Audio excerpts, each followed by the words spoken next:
Alright, real quick, I'm just gonna have everybody look up for a second so the camera can can see it's 8 people. Good catch. There you go. Alright. I'm not really good at public speaking, so if I mess up or something, my bad. But today I'm going to be talking about something that maybe some people aren't really familiar with.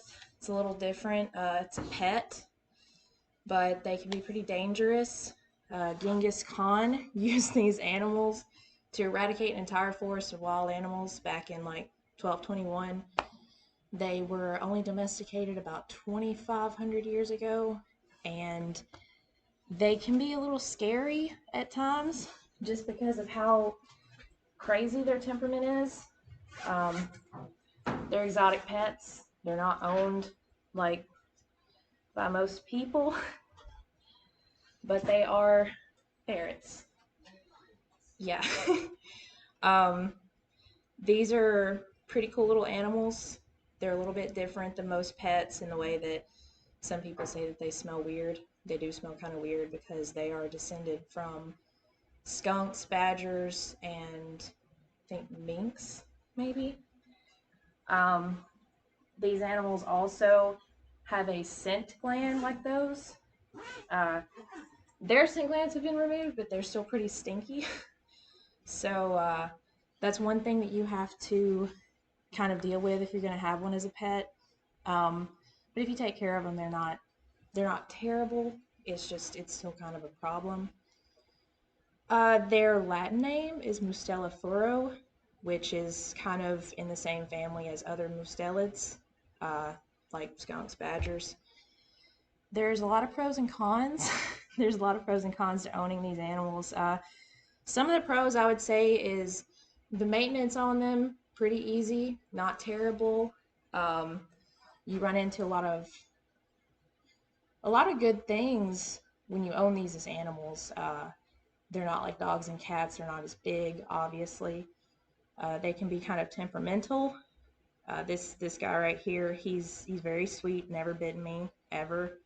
Um, I'm sure that took a long time. I have another ferret though. She's a little bit mean. We call her Mean Bean because she bites very hard. They can bite down to the bone through your skin if they so choose. He doesn't though because he's very sweet. Um, another pro of owning them is that it can be kind of therapeutic to have an animal this small. Um, I've heard some people say that larger animals can sometimes bring a little bit more anxiety if you're getting an animal as a pet, and it's kind of more of like a self therapy kind of thing. I don't know if that's what it is for me. I think I just really enjoy weird animals. Not reptiles though. Another another pro of owning them is that they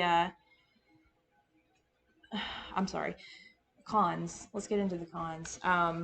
Cons, they are very mischievous. Like I said, they can bite, they can be temperamental, they can sometimes be really hard to handle if you don't know what you're doing.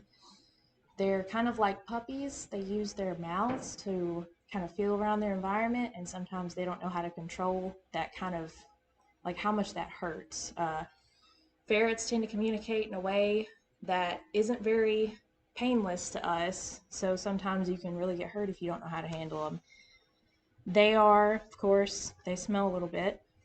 They're expensive. Of course, an exotic vet is not going to charge you the same price with a ferret, especially three, as they do with a dog or a cat. So, with these animals comes a lot of health problems. In Solanoma, we do have another ferret, the white one. She has insulinoma, which is pretty expensive. These are her meds. They don't look like much, but they cost $240 together. And that's about a 3-month expense for that. So it can be pretty expensive. They're prone to cancerous tumors anywhere in their body. Pretty much, they're riddled with health problems, respiratory, all that. They need space. They're very needy. They get what's called cage rage, which is essentially cage mania.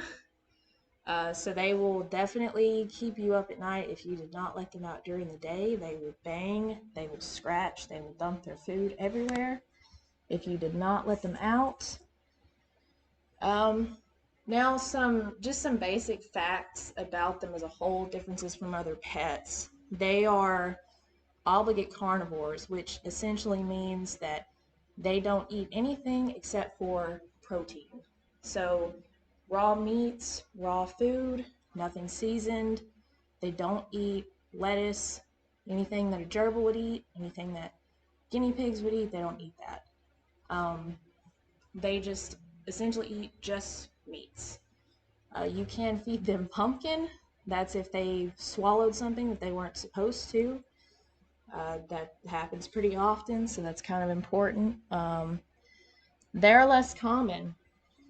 Compared to other pets that are owned in the U.S., there are 48 million dogs in, sorry, there are 48 million households in the U.S. that have dogs and 31 million that have cats. There are only 5 million homes in the U.S. that have ferrets. And it's suspected to be a little bit less than that. So you want to find, if you're getting a pet, you don't expect to not be able to find, a vet that says, we've never had that animal, so we can't take care of it. That does happen. It can be pretty frustrating. And as for just ferrets as a whole, they make good pets, but they can get expensive. There are pros and cons to them. Those pros and cons kind of go hand in hand sometimes. But overall, they're great animals. They're spontaneous. They're a little crazy. They're kind of cracked out. What was it that you called them? Long limousine mouse? Yeah, they can be like that. Some people call them carpet sharks. They're really weird. People who own them, or people call me weird before for owning them. They're not that crazy of an animal. They're really cool. They're really sweet pets. They make good pets if you know how to take care of them, if you have the financial ability to take care of them. But overall, yeah, that's my presentation about ferrets. Hope I did an okay job. Thank y'all for listening. I really appreciate it. Thank you.